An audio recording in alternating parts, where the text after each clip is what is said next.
New video from the FBI shows agents tracking down people illegally flying drones during the World Cup games here in Southern California.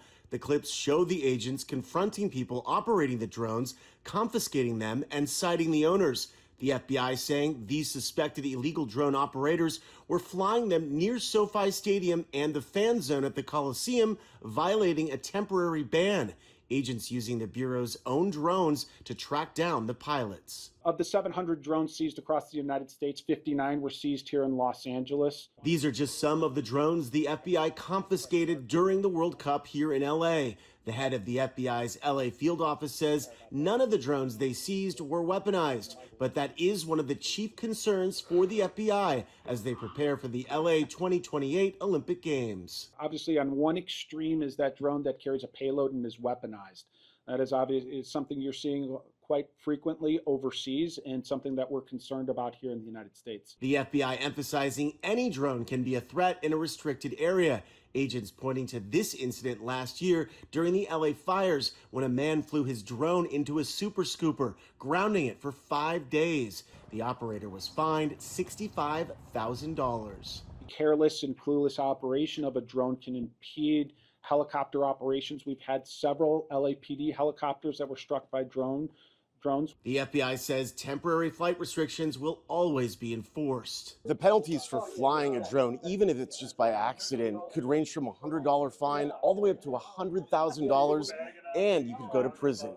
Drone security is just one aspect of the FBI's preparation for the upcoming Super Bowl and Olympic Games. What I would say is, from a federal perspective and from the FBI perspective, we are actively working right now to identify the amount of resources that we will need here locally to secure the venues and the events. At the federal building on the west side, Tom Waite, CBS LA.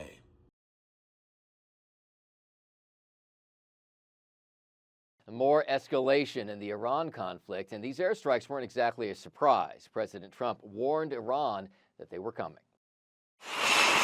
U.S. Central Command released video of the attacks, including the now familiar images of strikes on small targets like trucks and boats.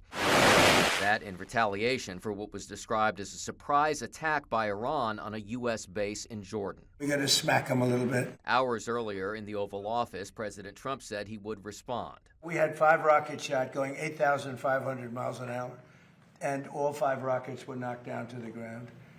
But they nevertheless took a shot, so it's our turn. In neighboring Iraq, funerals for Iran-backed militiamen who were killed in joint U.S.-Saudi airstrikes. So far, these have been limited attacks. The Wall Street Journal, though, reports that Admiral Brad Cooper, the head of U.S. Central Command, has given the White House an option for something more: a 2-week return to massive airstrikes. You better change course or prepare to lose the election. Democrats point to the president's upside-down approval numbers on Iran and the possible impact for the midterms.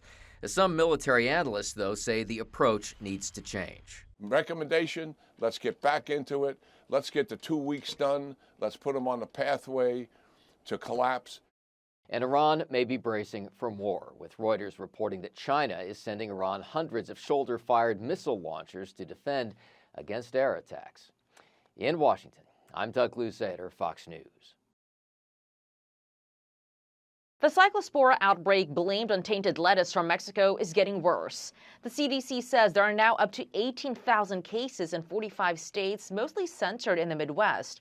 There have been more than 400 hospitalizations, and while that number is expected to climb, there have been no deaths so far. Health officials had linked the Cyclospora to iceberg lettuce supplied by Taylor Farms to Taco Bell. It led to a recall, but some experts say it wasn't fast enough to stop the spread. We ended up seeing it pass into our food system here and is spreading through more mishandling. The Trump administration is now focusing on food safety and pushing Americans to eat more homegrown produce. It goes to the larger point that in 2023, we became, for the first time in American history, a significant net importer of our food. and that we've got to reverse that trend. President Trump went a step further, suggesting last week he could punish Mexico for allowing the tainted lettuce to be shipped to the U.S. I think what we're going to do is we're going to put a major tariff on Mexico because of the lettuce. Meanwhile, health officials are urging folks to be careful with their fruits and vegetables and make sure they're thoroughly washed. They need to be conscientious of the risk of what they're eating, right? And so at home, best practices are to have really good food safety. The CDC says the real number of cases is likely much higher than the official count because many people recover without needing medical care. In Washington, Mallory Rivera, Fox News. Thank you very much, everybody. This is very exciting to me as a builder, somebody that builds lots of big, nice projects before I got here. And we're doing some of the best in the world right now. This is all about the Dulles Airport remodeling. It's considered one of the worst airports anywhere in the world. We're going to make it maybe the best with some hard work and some good thought process. So it's time to ensure that the United States has the greatest airports anywhere in the world, and we're starting right here with the capital city. And you can see just before Sean goes up, if you take a look, this is only showing the terminal in one rung, but you have numerous of them. You have here, here, here. And you have a spine coming. We are going to get rid of the people movers, Mr. President. So if you don't know what these are like elevated buses. It's kind of like, it looks like it's from Star Wars, if you will. And they're slow and people are angry about them. We are going to get rid of those. We are going to have a horseshoe train system. No federal funding will be required. What did you mean when you said Congress may need Sean, to? you want to talk about So it's going to be bonded for $22.5 billion. United is going to partake in part of the payment, but the airlines who participate in the project are going to pay for it. If I can just make one point of clarification. Yeah, we have some permitting we have to do, but we think in the spring, this is both Concourse A.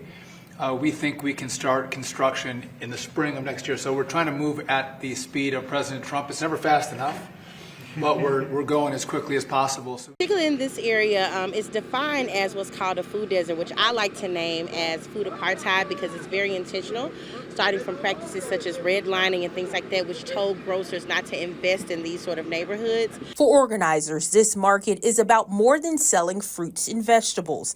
They say it's about making sure families have access to fresh, healthy food while supporting local farmers and investing back into the community. When you don't have access to fresh fruits and vegetables, especially culturally relevant foods, I like to say that that's where your food insecurity kind of begins, right? And so if food is it's fresh, but it's not culturally relevant, you don't want to enjoy it. But not only that, if you don't have access to it, it leads into chronic illnesses, which our community is deeply impacted by, things like diabetes, heart disease, and things like that. For these farmers, the solution isn't waiting on another grocery store to move in. It's growing fresh food where it's needed most, with the hope that healthier options today can lead to healthier communities tomorrow. If they're not getting the right nutritional values, those operations has a tendency to shut down and not function. I wish we could touch more people. Organizers hope people will stop by, support local farmers, and leave with fresh produce grown right here in their own community.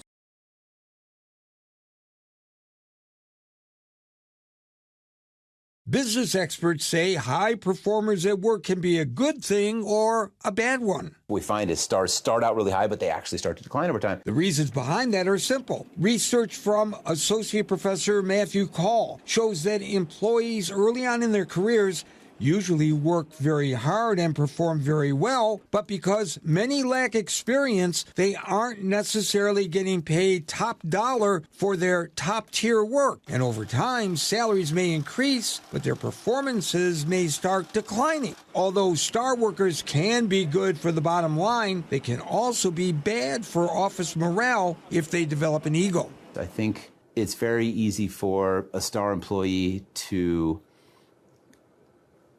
have the mindset that I'm performing this, so it doesn't matter what people think of me. I'm creating this value, so I should be able to do what I want. But employers just have to know how to handle their star performers by helping them realize that they do better with peer support. Some of the optimal strategies for managing top performers is helping them to understand that what their peers think of them matters. Call says top performers at work can be mentored too, and employers can start by challenging them to recognize work is a group effort. Gary Baumgarten, Fox News. The Federal Reserve keeping interest rates steady even after President Trump asked the central bank to drop rates earlier this week. Well, I wouldn't characterize what we did as anything like a pause. I would characterize what we did as a rigorous review of the economic situation. I know he'd love to see lower interest rates, but he's got a board, and it's a political board, and they want to keep rates up. While it's not the relief many consumers and investors wanted, stubborn inflation is giving the Fed no other choice. We will deliver price stability. The inflation rate has now been stuck above the Fed's 2% target for more than 5 years. They've been failing for a long time, and the longer that he would wait to potentially act, the more he owns it. And prices have left consumers struggling to afford a simple trip to the grocery store. Just spent $100 on maybe 5 things. $200 to $300 every 2 weeks. If I go to Costco, that's an additional $500-600. And it's hard to tell when consumers could get a break as the war with Iran drags on. The price of oil briefly shot up over $100 a barrel last week, and early Wednesday, Iran launched a surprise ballistic missile strike on American forces in Jordan. I hope that members of the Federal Open Market Committee who are following the twists and turns in our confrontation with Iran will take into consideration that our economy is fundamentally doing very well. And the latest data from the Fed shows consumer spending and investments are high, but we still likely won't see a drop in interest rates before 2027. In New York, Caroline Elliott, Fox News. Stocks tumbled on Wall Street Wednesday after the Federal Reserve left interest rates unchanged. All 3 major indexes fell sharply. The Dow Jones Industrial plunged more than 1,100 points, making Wednesday its worst day in more than a year. Certainly the market is reacting in a very strong way. Aside from the 3 major indexes, the reaction in the bond market also signaled concerns among investors. This is what determines rates, not the Fed, not stocks, the bond market. Wednesday's developments will have a real-world impact right now. Expect those mortgage rates to tick higher. This is the market saying we're worried about inflation. Federal Reserve Chairman Kevin Warsh addressed that concern in remarks Wednesday. Inflation remains elevated relative to the committee's 2% goal. You've heard this before, but we will deliver price stability. But Warsh may not have given enough details on how he plans to do that. We didn't hear much from the new Fed chair, who is supposed to settle the markets down and explain what's going on. Without the explanation, this is the reaction you're seeing.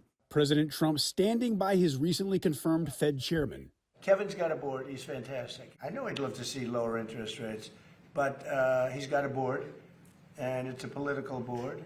I'm Reed Binion reporting. Inflation cooled in June. The Personal Consumption Expenditures Index showed prices dipped 0.1% last month compared to a year ago. Prices were up 3.7%, an improvement from recent months. Meanwhile, a separate report shows the U.S. economy slowed this spring, growing at an annual rate of just 1.5%. Shell's profit more than doubled from a year ago, topping $9.8 billion in the second quarter. The oil giant beat expectations as the war in Iran pushed gas prices higher. It's Shell's second highest profit on record. Hershey also beat expectations in the latest quarter, posting a profit of roughly $457 million. And it wasn't chocolate that drove the growth. It was North America's appetite for salty snacks. Sales in that category climbed 23%. And a new study out of Columbia Law School finds Amazon and Walmart's AI shopping assistants can detect when a Made in USA label is false. But the retailers aren't using the technology to crack down on the third-party sellers. The findings raise questions about how AI is being used as retailers increasingly lean on it to drive sales. CJ Papa, Fox News.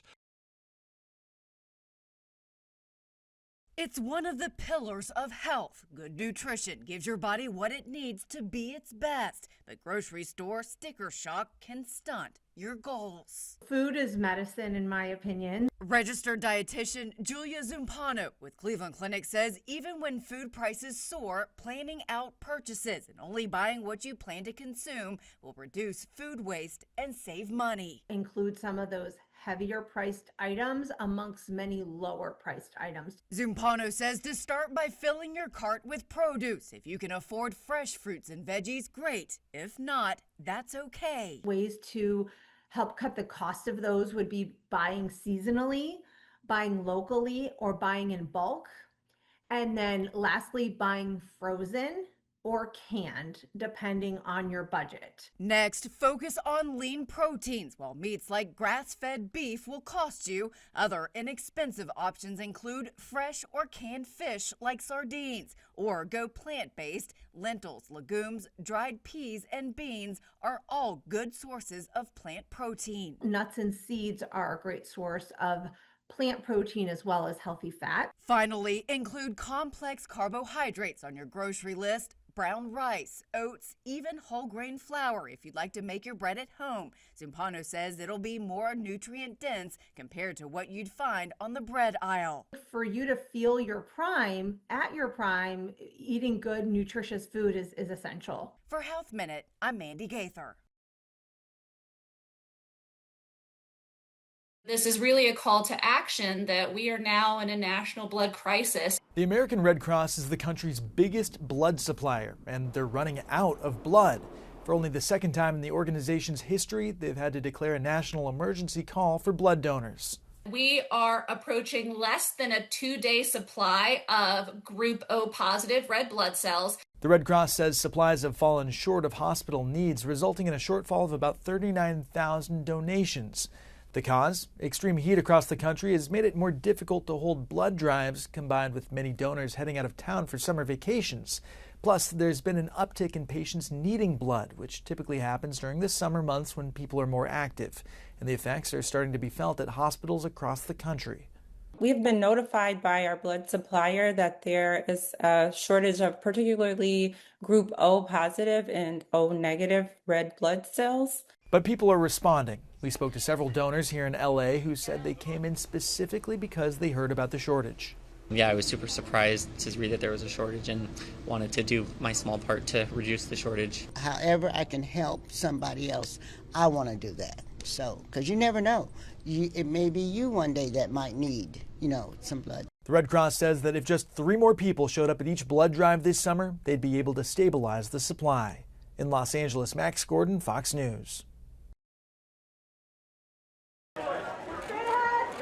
No Grammys for BTS next year. The K-pop supergroup announced they will not submit music to be considered for the 2027 Grammy Awards. A statement by the group included the hope that music can be heard and loved for what it is, rather than being divided by region or language. Last month, the Recording Academy confirmed next year's ceremony will include a new category for Asian pop music performance. And I was surprised how easy it was. But I'm not finished yet. That's what excites me. Here's your first look at Michael B. Jordan in the latest remake of The Thomas Crown Affair. He follows in the fashionable footsteps of Steve McQueen and Pierce Brosnan as a rich businessman turned art thief. Jordan does double duty directing the film as well. The Thomas Crown Affair is due in theaters next March. In Hollywood, I'm David Daniel. Snoopy, do you have anything you'd like to sell? What could a dog have to sell at a yard sale? The beloved beagle goes in search of his doghouse after it is mistakenly sold at a yard sale in Snoopy Presents There's No Place Like Home, Snoopy. The animated special is now streaming on Apple TV. Penny, drop BB off at school. And I want brisket tonight. And Sugar Mama can use a pedicure. I get that you're upset that I ran away, but I came back. What's the big deal? The Proud Family, Louder and Prouder, is back for a 4th and final season. The animated sitcom is out now from Disney+. Some in Gotham call the so-called Batman a hero. But I ask you, has the Batman made your children safer? And Batman Caped Crusader is back on streaming. The second season of The Noir Knight is now available on Prime Video. Binge watching in Hollywood, I'm Rick Damigella. This idea of both of you getting stage 4 cancer at the same I thought it was a brilliant idea. I know, we were really clever. William Shatner fought aliens as Captain Kirk on Star Trek. Where are the Tribbles? Fought criminals as T.J. Hooker. Let's take a ride downtown. Oh, please. And fought courtroom battles as Denny Crane on Boston Legal. It was an accident. But in real life, he fought stage 4 skin cancer, while his daughter Melanie was battling stage 4 breast cancer. Who was first? You were first. Melanie self-discovered a lump on her breast. At first, doctors said it was fine, but she insisted they recheck it. Under her breath, she said, now I would have missed that. While Melanie was sick, her dad asked a doctor to check out a lump on his neck. And then he put his hands on her and said, you better get this out. I just thought, I don't think I can survive losing him. Like, I think it'll be too much for me and I'll die too. Doctors removed Shatner's mass and gave him immunotherapy. One day, a year or two ago, my oncologist said, you're free. Melanie's treatment, a double mastectomy, 6 rounds of chemo, 30 rounds of radiation, and a year of immunotherapy. She's now in remission. Just a few years ago, both diagnoses would have been pack your bags and get ready to die. Here's her story. Father and daughter are now talking about their journeys in their new podcast, No Time But Now. There's no time but now to lead your life. The podcast has meant quality family time for the father of 3 daughters. Melanie was born 2 years before the debut of Star Trek on NBC in 1966. Star Trek is 60 years old. I know. How do you think about that? That's so old. These are the voyages of the Starship Enterprise. It's a phenomenon. Right. It's a phenomenon that I have discounted from time to time. Shatner's upcoming book, William Shatner in You, is about how his roles changed the lives of his fans, something that makes him emotional to think about. So many people have come up to me and said, I am this because of you. Once again, we've saved civilization as we know it. To me, Star Trek, more than anything, is about an exploration of what it means to be human. Do you think that as well? See, that's beautifully put, and I agree with that. I'm from Iowa. I only work in outer space. Would you play Kirk again? Depends on the story. What are you most excited about in the future? My heavy metal! That's right, Shatner is performing heavy metal music for the first time. I'm beginning to get it. It isn't so much when do I come in, it's I gotta feel the music and then come in with the lyrics. Yeah. And it's all about passion. Rage. Did you see your dad as a heavy metal star? No, I missed that one. His band set to play at Riot Fest in Chicago this fall, and then... And I'm doing the one in the desert in spring. Oh, God. The one You're doing Coachella? Coachella. You're going to do Coachella? playing heavy metal music? My daughter was like, there's It's not frightening. Coachella. It's frightening. Yeah. Is that the secret, though, to be excited about the future? You gotta be.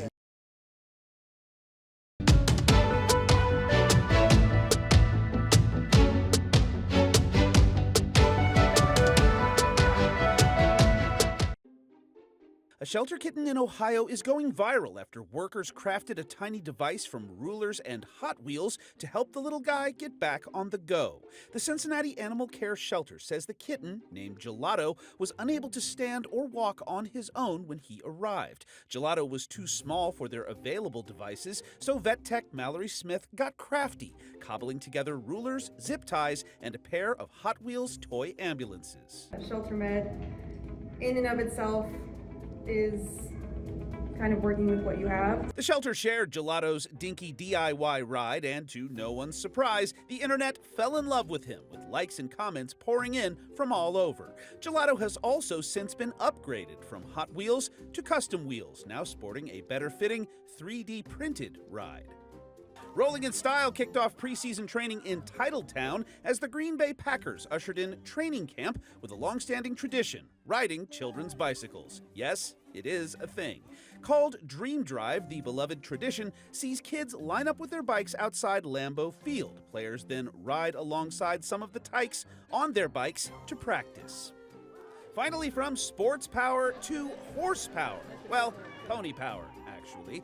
That's what drives a bold and beautiful event in Virginia that dates all the way back to the 19th century.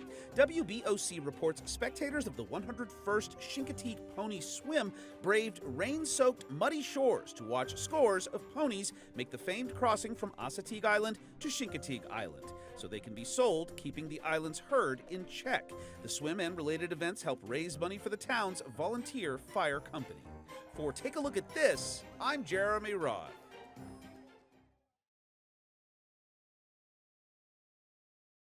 These weren't just collectibles, these were Colonel Sanders' items he used in everyday life. Things like recipe cards, handwritten notes, and of course, that iconic ribbon bow tie. Collectors and KFC lovers headed to Kentucky this week to bid on hundreds of Colonel Sanders' personal belongings. Hundreds more participated online. And they had all of this in basements and closets and everything, and decided it was time to let the world, who loves the man, have an opportunity to buy the memorabilia. Items offering a glimpse into the Colonel's life led to some big-time bidding wars.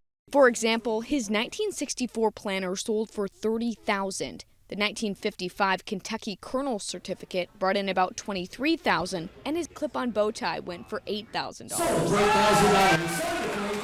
But it was the personal planner that sparked some of the biggest buzz. What do you think is the coolest item that's out there? Probably that planner. Containing a handwritten list of 11 herbs and spices. We're not saying they're the herbs and spices, but you decide what you think they are. Besides the collectibles, many of the items also documented how Colonel Sanders built the business that became KFC. When he introduced the pressure cooker, which was never intended for fried chicken, but when he introduced that, he turned it from 30 minutes to 10 minutes, and that's what really revolutionized his ability to service the fast food growing industry. I got to chat with Colonel Sanders' great-granddaughter Elizabeth, who came to watch the auction firsthand. I really wanted to see the people who were going to be purchasing my grandpa's stuff, the items that have been around for so many years, and it's just been overwhelming. Still up for sale is Colonel Sanders' old home and his wife's original restaurant right next door. That's sealed bidding that ends at midnight on Friday of this week. In Shelbyville, Kentucky, Oliviana Calmes, Fox News. No bedroom shoes, no bonnets, and no do-rags to class or the cafeteria. That's only some of the updated dress code policy at Tuskegee University. The announcement has taken social media by storm, with opinions split over whether the rules are appropriate or an overreach. Kaylin Parham, a 2022 Tuskegee grad, says the discourse has been shocking. So when I'm seeing it blowing up all over the internet and the shade room and every which way, I'm like, wait, what's going on here? Y'all talking about my school? The updated policy also requires students to wear business attire for business meetings and to avoid revealing clothing in class, the cafeteria, and convocation. Parham says this has always been the norm. That was normal to see our men walking around with suits or a nice, shirt and tie, and the ladies all dressed up, even if they weren't going anywhere. It was just normal. The main debate on social media surrounds wearing do-rags and bonnets in public. Parham agrees with the university's message, but says the reaction on social media has gone too far. I've never seen anybody walking around with a bonnet on at school, outside of the dorm. I've seen some very distasteful, AI images of students, and they're showing us on campus with bonnets and do-rags. It's all fake news. It was never about bonnets and do-rags. I asked her when she thinks the switch happened. After COVID, you don't know what anybody's wearing to class because it's just a bunch of black screens on your computer. And with all the added attention, she worries incoming freshmen may be left with a bad taste in their mouth. But not for Tia Bird. Despite her classmates' hesitancy, she says she sees the purpose. It's our home away from home, so the part where it's being enforced in dining halls and areas that they say is kind of like our kitchen, I kind of see the pushback from that. But of course, being prepared for our professional careers, I see the purpose. You should present yourself in the best way possible, and a lot of that has to do with appearance. It's actually not too bad considering. Considering this little red wallet has sat untouched in a library wall at Lowell High School for over 5 decades. It went missing in 1973. It belonged to then librarian Kathleen Regan. We think somebody may have taken it and tucked it into the wall or in the floorboards. I think she'd be very excited that it was finally found after 50+ years. Inside, so many photos of her 3 children, Kathy and her brothers Joe and Tom. That's what really touched me, was that that's what she carried in here. That's what meant the most to her, were her children. And then her great niece's picture was in there too. All of them graduates of Lowell High. Kathy's dad, Joseph, also had ties to the high school. He was a teacher there and later dean of faculty. Kathy says it seems fitting that a couple of construction workers discovered the missing wallet here. The Regan family says they're also really grateful to those 2 employees with Boston-based Suffolk Construction who, when they found this wallet, didn't just toss it out, but made the effort to track them down.